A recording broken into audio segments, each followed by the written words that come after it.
Well, first of all, happy St. Patrick's Day to everyone also. And it's great to be back in here with all of you as well. Great to see Mike Uva here also. Welcome back, Mike. Hope everyone, I guess there's not really anybody that got to celebrate spring break in here, maybe a couple, but hope everyone had a great spring break and weekend as well. A lot of great things going on over the weekend in Columbia, and obviously congrats to Coach Staley and what they did in Greenville last weekend, and then another NCAA tournament appearance. Should have been the number one overall seed, but they get a chance to show that here over the next 3 weekends, and confident they will. So such a fun group to watch, and best of luck to all of them. Awesome job. I was out and about yesterday in Columbia and got to see a lot of great activities. So congrats to beach volleyball. It was fun getting out there and watching them play, and congrats on their match, 200th win in the history of the program. So awesome job. Big win for men's tennis over the weekend. Softball, what a series win over Georgia yesterday. So congrats to Ashley and those ladies. And then I'm wearing my golf sweatshirt, one, because I love golf and I appreciate Coach Bradley from the men's team giving me the sweatshirt, but two, just making sure Gamecock Nation knows we've got two really, really good golf teams this year here at Carolina, and the men are doing great things. They're competing over in Georgia today. The women are doing amazing things and had a great tournament down in Hilton Head recently, and they're down the road competing today in South Carolina. So I know they got SECs and nationals and everything coming up, but would encourage Gamecock Nation to get out there and watch them as well, because that's two really, really good teams that will compete for championships this year as well. And a bunch of talented individuals also. So best of luck to all of our spring sports as they continue to move forward throughout the spring also. And again, like I said, fun weekend in Columbia this weekend with all the activities that we had, sporting events that we had going on. Love this time of year. January and February has been good for the guys, but for us as coaches, what we love is to be able to get out on the field with the players, and that's what starts this week. Pro day tomorrow, so we were just out on the field with the players. That's why I was a few minutes late. I apologize. We went from that straight to a staff meeting, but it was great to be out on the field with our guys, but then also to be able to look around and see so many of our players from last year that are now back in town getting ready for pro day tomorrow. And a lot of NFL teams will be here tomorrow, and not just tomorrow, but the teams that come in for individual workouts and meetings with our players leading up to the draft. So we've got a ton of teams that'll be here tomorrow, and then a ton of teams that'll be here throughout the week and next week that come in here to meet individually with guys and work them out also as well. But as I said, January and February were really good. Eager to finally get out on the field and work with our guys. It's a lot of new faces, a lot. We just went through outside kind of a mock practice, how we do things in practice, so everybody knows where to go, because there are so many new faces and new players that'll be going through their first practice as a Gamecock. Really like the team that we have. It's a fun group, very young, as you guys know, but really fun to be around. They've put the work in January and February. We have a lot more work to do, a lot that we have to improve at and be better at for all the great things that we did in 2024. There's so many things that we need to get better at when you look back at 2024 and things that could have been the difference in us being in the playoff last year versus not being in the playoff. If we can improve some significant areas, without a doubt. So our whole thing right now is just continue to work, continue to improve, and take this thing even farther. We're excited about what we did last season, but nobody's satisfied by any stretch of the imagination. I think it's a very hungry group that wants to take things farther in 2025 than what we did in 2024. I'll tell you guys and told the team this morning, there's no depth chart. We're not getting ready for Virginia Tech this week, and there's a lot of new faces, and there should be no preconceived notions about anything. Everybody's competing, and as I told the players this morning, show us that you show us what you can do, and that you're a guy that loves to compete and loves football and can help us win football games, and we will find a role for you. And whether you're a 3-year starter or a guy that just got here, no preconceived notions about what spring practice is going to be or what your role is right now. Everybody's going to earn their roles, and that's what starts on Wednesday. And looking forward to getting going. Questions? How's it going, Shane? Good, David. How are you? Oh, not bad. The standard question: anybody injured, hurt, won't be able to compete this spring? Yeah. I knew you were going to ask it, David, so I literally just walked out of the staff meeting and I had the injury report, and I was going to bring it down here, and, of course, I forgot it as well. Michael Smith will not go through spring practice at tight end. Caleb Williams will not go through spring practice on the defensive line. Ryan Brubaker will not go through spring practice on the offensive line, and Damala, our freshman offensive lineman on the offensive line, will not go through spring practice. So unfortunately, those four guys are out for spring with some injury things that we wanted to go ahead and get done now so they'd be ready to go for the season, and they both will be optimistic that they all will be optimistic that maybe a couple guys will be able to do a little bit more towards the end of spring practice. But right now they won't start with us, and we'll see how it goes as we go through the spring. But other than that, everybody's in good shape. And second, you're a special teams guy. You lost your kicker, punter, long snapper, and holder from last year. Are there any top candidates at this point to keep an eye on? Yeah, that's a situation for my first time as head coach. You don't know really. You don't have a returning guy as a kicker, punter, and long snapper, and holder as well. So when you talk about, I've been fortunate. Kai's been our punter, I guess, every year that I've been the head coach, and Hunter has, essentially been the snapper, and Kai holding as well. So it's scary, it's exciting as well. But as far as candidates, no. I mean, you guys can look at the roster and see who's there, and they're all competing, and eager to get those guys out there and put them in some pressure situations as well, to see how they respond as well, at long snapper, at kicker, at holder, and punter. And then you talk about, in the return game also, we need to get better in the return game. So Juju did most of that for us last year. So we're going to have a new, punt returner and kickoff returner this year as well. So there's a lot of things that we got to figure out, and eager to get going on it. Is Rasul, is he cleared to play this fall? I know there's a recent update from the NCAA with that Pavia rule, but I wasn't sure what his status we're was. optimistic on everything. Is that 1,000% solidified right now? No. We're very optimistic that we'll get some good news here soon. The last couple months, there's been a lot of schools that have decided they have no use for a spring game and are concerned that there could be tampering or anything. Is South Carolina still going ahead with its spring game, and what are your thoughts on those concerns by other coaches and spring games going forward? Yes, we are absolutely going forward with a spring game. There's a multitude of reasons for that, and then in regards to not doing it, Jordan, I understand why some coaches don't. I get it. There's a couple things. One, or a lot of thoughts on that. Number one, I don't think having a spring game or not having a spring game is going to prevent teams from trying to tamper with our players. Teams know who's on our roster. They don't need to watch a spring game to say, oh, man, that guy's a pretty good player. Let's see if we can get him to go in the portal.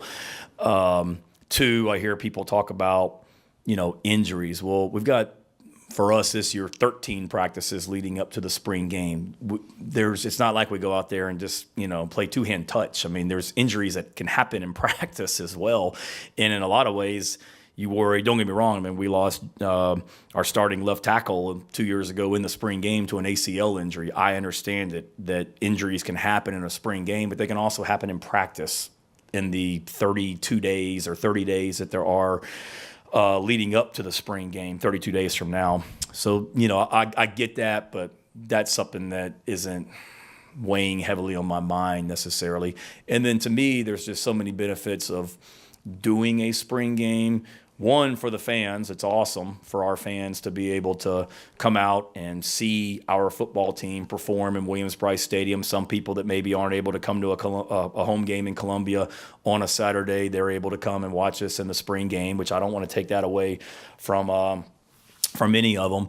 Two, I think maybe some of these schools that aren't having spring games, they maybe draw 1,000 people at best, and maybe not all of them. Some of them, look, I get it. Nebraska's not having a spring game. They sell out their spring game, so I'm not attacking Nebraska because of Nebraska. But there are schools that if you watch their spring game, there's nobody in the stands.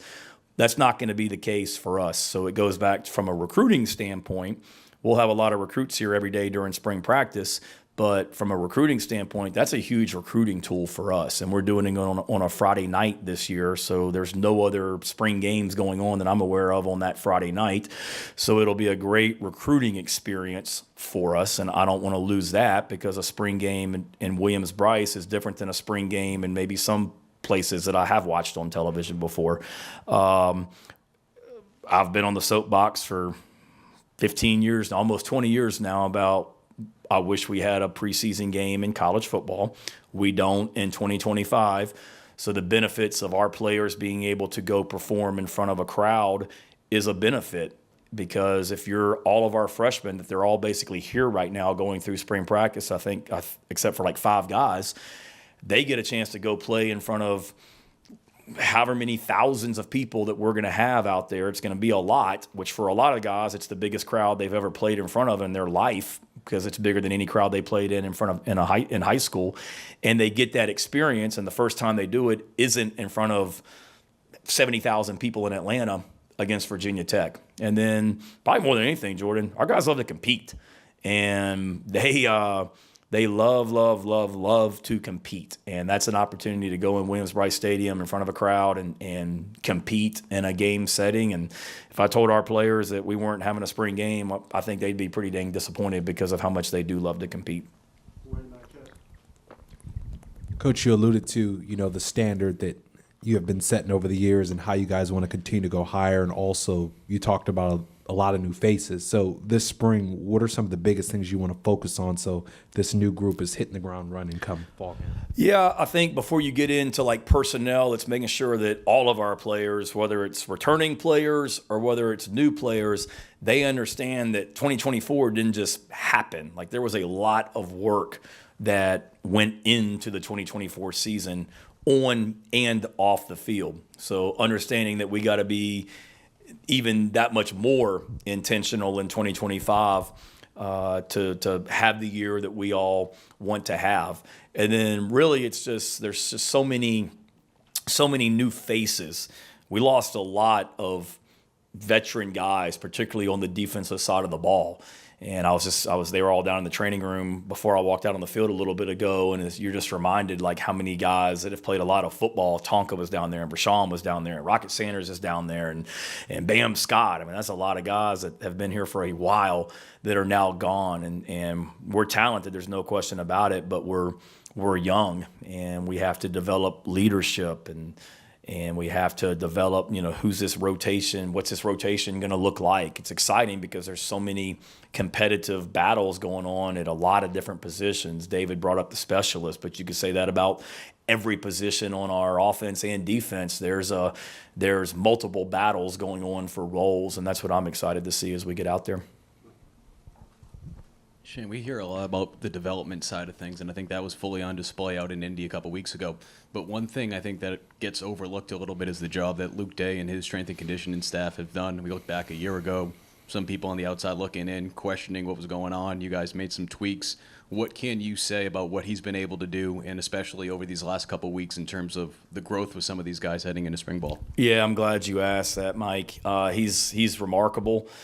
Luke and his entire team that's an experienced staff down there. When you just look at our strength and conditioning staff and the roles they've been in, to have a Chip Morton, who's a long-time NFL head strength and conditioning coach as a part of our staff, or Jameel Walker, who was a head strength and conditioning coach in the SEC, and we have him here with us right now, and all of those guys down there that have run their own teams at other schools as well. Nate Suttergan, Mitch Oakey, those guys have been awesome. So it's a really veteran group that Luke has down there, and they do a great job. They think outside the box. I think a lot of strength coaches, there's just this cookie cutter, here's how we do it, because every strength coach in America does it this way. And Luke and his team, they do a great job of thinking outside the box and finding better ways of doing things. Luke always uses the term course correct when, we're on the right course, but we got off course a little bit. How do we correct and get back on course? And sometimes that may mean tweaking and changing some things, and they're very willing to do that. But the development part of it is huge. If you just, when you go back and you look at, players that have come into our program from other schools that thrived in our program and maybe didn't thrive at other places. That goes back to, the individual, but what we did in the weight room also. And you're right, there's some guys that were in Indianapolis for the combine that a year ago at this time, I don't think anybody in the NFL thought some of these guys were going to be in Indy. And they came here and they spent a year in our program, and they weren't just in Indy. They thrived in Indy and are going to get drafted pretty high here next month as well. So credit to those young men, but credit to our strength and conditioning program, and they're fantastic, and not another group in the country I'd rather have. Hey, Shane. Hope you're doing well. You obviously went to Capitol Hill recently. What was that experience like for you, and why was it so important for you to be there and testify? Yeah, honestly, Jack, it was terrifying. I can sit in here with you guys, and that can be nerve-wracking at times. But when you're sitting there on national television or C-SPAN or the internet or whatever it was on that day, I don't know. But you've got all these people from Republican side, Democratic side, and they're sitting there staring at you. It's different as well. And but it was exciting, so it was fun to be a part of. I'm honored that the SEC and Congressman Russell Fry reached out and asked me to be a part of it as well. I was honored to be on that panel or committee with some great athletes and an athletic director as well. And it was exciting, neat experience to be up there. It was kind of it was the same day, obviously, as President Trump's address to Congress was that night. So there was a lot of energy, to say the least, on Capitol Hill that day. But it was neat to be a part of and pretty cool experience. I'm a history buff, so to be able to be up there. And it's the third time I've gone up there to meet with people, but it's the first time I've ever been on television testifying. So that was a little bit different. But neat to see people that, you see on television. Neat to be able to talk SEC football with people on the side as well, and be able to be a part of being on Capitol Hill and taking in everything. Emily, my wife, went with me, so that was a neat experience, and hustled back that night and got back in time to see us compete against Georgia in basketball over in CLA as well. But it was important for me to be there. It's just somebody that cares about, one, the student athletes that I get to coach, and but two, cares deeply about the game of football and college athletics that I get to be a part of as well. So, if somebody thought that my opinion or my viewpoints on things were important to hear, I certainly didn't take that responsibility lightly and prepared hard to go up there, and hope I did a decent job of representing. My biggest fear was walking out of there and creating national headlines was something I said, and I don't think I did, but it was neat to be a part of. Going back in April as well for another day up there also. Not testifying, thank God, but just going up there. You mentioned some veteran players are having to be replaced on the defensive side of the ball, and really what seemed to be some important leaders to that room and the team. Is that something in off-season workouts, really on both sides of the ball, that you saw maybe some new leaders starting to emerge a little bit? Yeah, that'll be a work in progress for sure, but no, it's huge. If you, I don't think people talk about that enough. One of the reasons, if you go back to last year at this time, and I think I've said this to you guys before, but I felt a lot better about the 2024 team at this time last year than probably anybody outside our building did, because of the amount of leadership that we brought back, guys that were invested and cared and had the respect of the players on this team. we lost so much of that. Last year at this time, you guys know we vote on captaincy at the end of the season. I think it was something like 6 of our top 9 vote getters for captain off the 2023 team were coming back in 2024. Now I think 1 of our top 9 is coming back, or 1 of our top 8, and that's Lenoris as well. So if you look at it defensively, there's a big void in leadership, and who are those guys going to be? And you can't just make it happen. You can't say, okay, Nick Barrett, you've been around here 4 years now, it's time to be the leader, or 5 years, or whatever it is, or Jalen Kilgore, or DQ Smith, or Judge Collier. I mean, there's guys, and they're embracing those roles, but it's just kind of, you got to let it happen, and certainly you got to be intentional about putting them in positions to lead, and we've tried to do that with some of the stuff that we've done in the weight room for sure, and putting guys in leadership roles to learn to embrace that. But it'll be a work in progress, certainly over the spring and over the summer, preseason camp throughout the season. You know, it was about this time last year we do what we did a week ago Thursday when before spring break, but what we call Grit Night. And that was the first night I remember last year that I heard Demetrius Knight really address the team. And I remember thinking, holy smokes, like, this guy's different with the voice that he has and the way that he's able to talk to the players and the way they listen. And I walked out of there saying, all right, this guy's going to be a leader for us. And that was, like I said, March last year. So it'll continue to happen, but that's a big challenge for us. We've got the right guys, but big opportunities for them stepping into those roles. After getting a taste of Congress, are you considering a run? Not anytime soon, Phil. I love what That's not a denial. It's not, but I love coaching better, so I don't think so.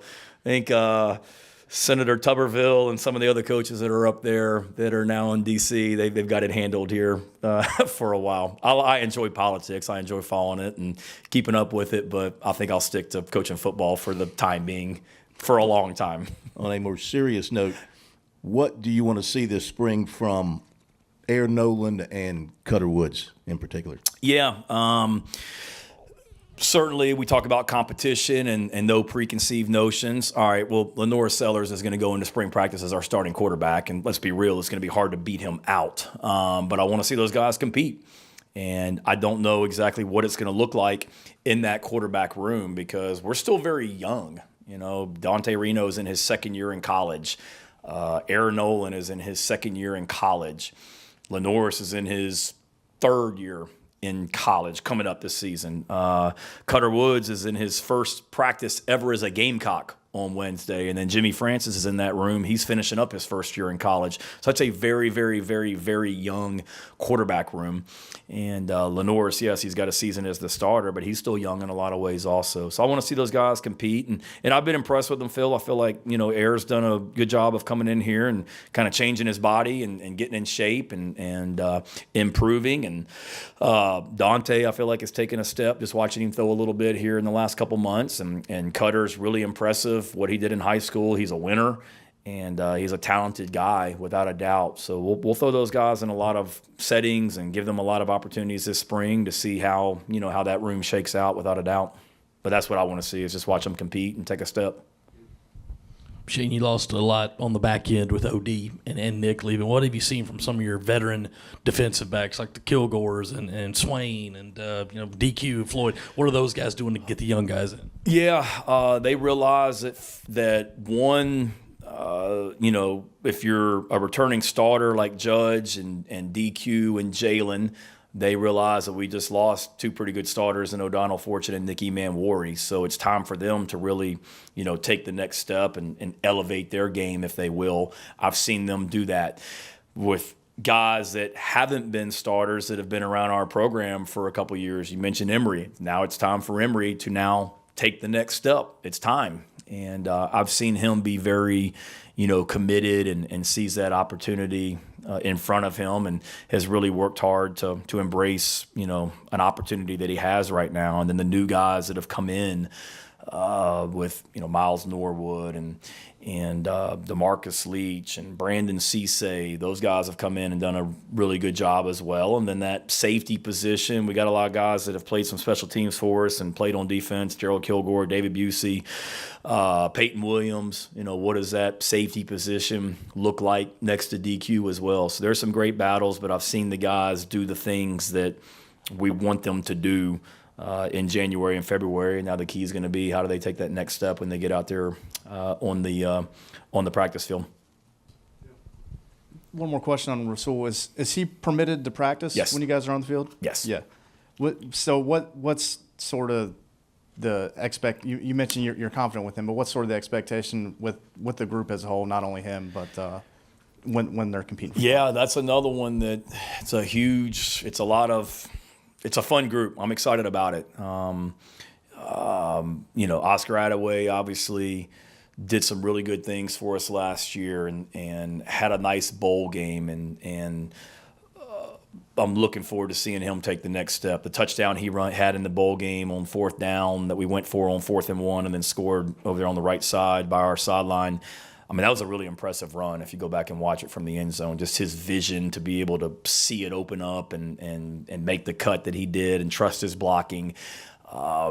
He's very motivated to have a great 2025. And then Sewell coming in, a talented guy at Utah State that's played a lot of football and is an older guy that's really talented, and getting him in the mix to compete. And then 2 young guys. I mean, Matthew Fuller and Jawarn Howe were 2 of our more impressive players in all of the testing that we did over the last couple of weeks of our guys, seeing how they performed during January and February. All of our basically our combine, those testing numbers. I mean, those 2 guys were really, really impressive, talking about Jawarn and Matthew. So now it's time for them to take the next step and compete. And then, Bradley Dunn's been around our program for a while, and Chase McCracken and Larry Scott and Nathan Harris Wainick. There's a bunch of guys in there. Neil Salvage. So that's a room that's got a ton of bodies that you start talking about who's going to play running back. Those guys need to be able to play special teams. So that's one of the many position battles that we have. But to answer your question, Hale, it's a kind of mix of 2 older guys and Sewell and Oscar, and then some young guys as well, and eager to see how it all shakes out. And y'all know you need more than 1, you need more than 2, you need more than 3, just because of the wear and tear that position has. I think people look at you guys losing all the defensive starters or whatever, but as far as losing anyone to the portal, you really didn't lose a real impact player, and have been really impressive at keeping guys on your roster over the last couple of years. I know it's a lot of culture. You're great coaches. Lenoris probably helps, but how have you felt the last couple months about the NIL infrastructure and backing at South Carolina, and how much has that allowed you to retain the roster these last couple of years? Yeah, it's been, fantastic. And obviously you're always searching, like every sport, every program is, you're always searching for, avenues of revenue to be able to bring into your program, without a doubt. But, I think first and foremost, you want guys in your program, Jordan, that want to be in your program for the right reasons. And we do. We have guys, certainly we're very competitive from an NIL standpoint, but I'll put our culture up against anyone. And when you ask players that come from other programs about it, they'll tell you the same thing, just how it's different here. And I really am grateful when I hear them say that, without a doubt. I want people that want to be here. I want people that want to be here for the right reasons, and we have that. Certainly there's a lot of expectations for us in 2025. We got a good thing going, and we're really just getting started in a lot of ways also, as you talk about the future of this program and where we're going. But we got a great group of young men that are close and connected and want to be a part of this team and know they can be developed here. And everybody, has their goals for what they want to accomplish as a student athlete and beyond. I would say everybody in our program wants to play in the NFL. And if you get an opportunity to go play in the NFL, that's going to, be a lot more than you ever make from a NIL standpoint while you're in college. So just making sure that you're making the best decisions for the next, 10, 15 years of your career, not so much what you can get for the next 6 months or year as well. And, we got guys that starts in recruiting, bringing the right guys into our program. And then when they get here, being who we say we are as a program and treating them the right way and realizing, what they told me in recruiting is exactly what's happening here when they get in our program. Because I think that's when you get in trouble is when, you tell a guy something in recruiting and then they get into your program and they realize that's not quite what I thought it was going to be and that's not quite what you told me. That doesn't happen here, and it goes back to, trust and the way we treat our guys. Thank y'all. Have a great week.